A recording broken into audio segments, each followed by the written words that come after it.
Welcome to the Coffee and Questions podcast. I am your host, Mikel, and my mission with this podcast is simple: to help realtors and loan officers across the world tap into the value Instagram can have for them and their business. To me, organic business that comes to us is the name of the game. On this show, you're going to hear from myself, other experts across social media, and also others that are just like you, selling real estate and doing loans and doing it at a high level on social media.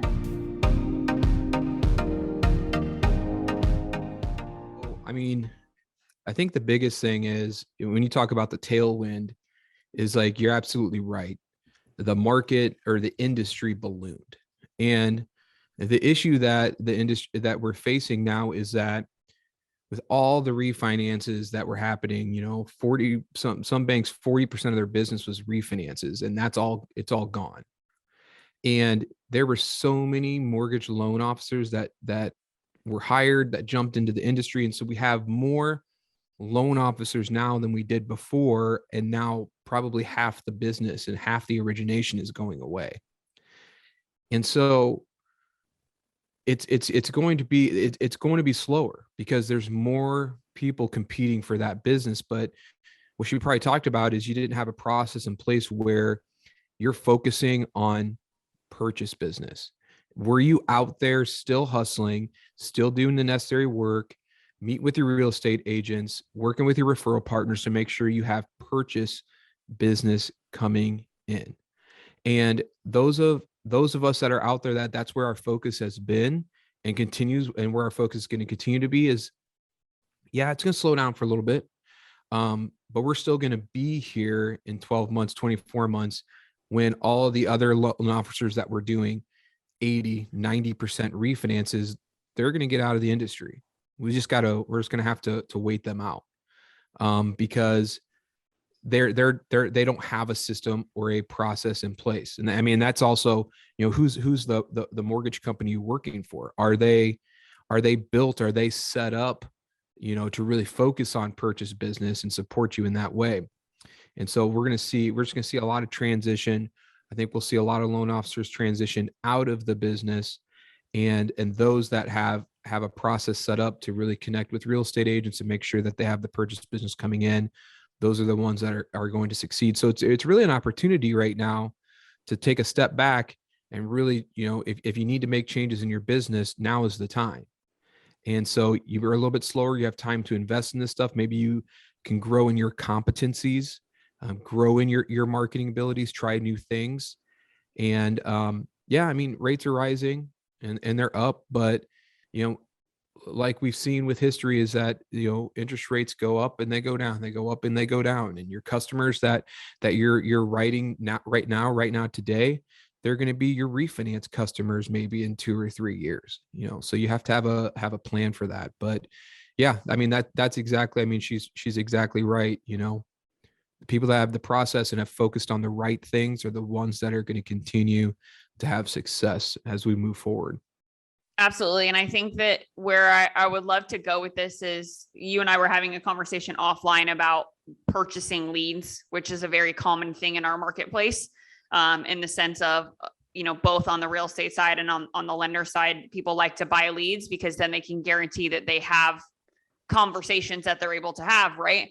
But what we both discussed was that these purchase of leads it's hard, right? They may be cheap. They may be a couple of dollars a body or per email, if you will. But the amount of work that goes into converting those is so hard. And I think what the initial part of this conversation really is about is that if you are trying to generate a foundation and a framework in your business, so that right now you're focused on not being slow because you've done what you mentioned, right? Which is focusing on your realtor partners, focusing on your networking relationships that are going to keep you busy, even when other things are slow, or when other people are slow, not other things for that matter. The key here, right, is that when there's this big influx of success for you, that you systematize the process as it's happening, right? So if you systematize the process of creating a funnel of leads for yourself,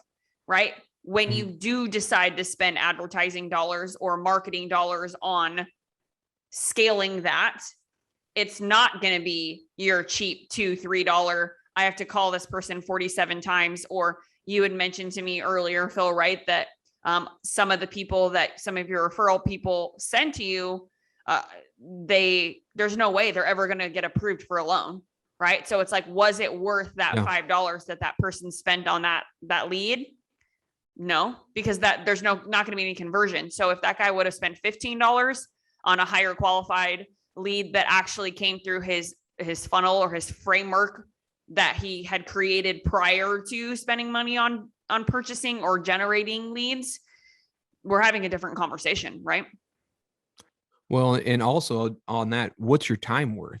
Because you may spend $5 on that lead, but how much of your time did you spend trying to contact, reach, and qualify that person? I mean, even if you tell yourself you're worth $100 an hour, how many hours did you spend on this person? And really that $5 lead, it's never $5. It's costing you way more than the warm lead that's actually, like you said, is going to convert. So like that's the biggest thing. And I don't know, the way and you and I've had this conversation before, the way that I started in this business was pretty much all cold calling. And I hate cold calling. It's just the worst. Like, who doesn't? Just trying to develop a relationship on a phone call and close a deal all in the span of 15 minutes. But that's when I first got in this business, that's what we'd have to do. We have to make 50 calls in the morning, 50 calls in the afternoon. And we were trying to get a loan application on the phone. You'd call somebody up that was not expecting your call, has no idea who you are. And within, 15 to 20 minutes, you got to build rapport with them, get them to take a loan application. And then after, if you do get the loan application, then you have to get them to answer your next phone call and follow up with you. And it just, I don't know. I just don't like cold calling, and I would much rather be of value, connect with people and do exactly what, kind of what the power method does is slowly build relationships with people so that when you do reach out to them, you do, have that ask, there's already a relationship there. And it's so much more likely to close or convert. And it's just so much, it's not as, I don't know, the ask isn't as intrusive, I guess, is the best way to put it. And it's just a better experience. And it's a way that I like going to work every day, especially in real estate agents. I really spend a lot of my time trying to connect with real estate agents. And back in the day, I mean, the only way you could do that is either to randomly stop in their office, and try to get their secretary or receptionist to either, tell you the truth that they're there, or get past them to try to get to the agent to have us talk with them, or you just randomly show up at their open houses, and sometimes if they've got other customers there, you're just kind of standing over in the corner, with a box of cookies or whatever it is, trying to get their attention. So awkward. And you're not the only one, why not grow that relationship with them on social media, share about what's going on in your life, share about what's going on in your business, provide them value on a daily basis, before having that ask. And it's just, I don't know, to me, it's a no-brainer. If you enjoyed this episode, please go follow my guests on social media. And if you enjoyed this podcast, please consider leaving us a review wherever you consume this content.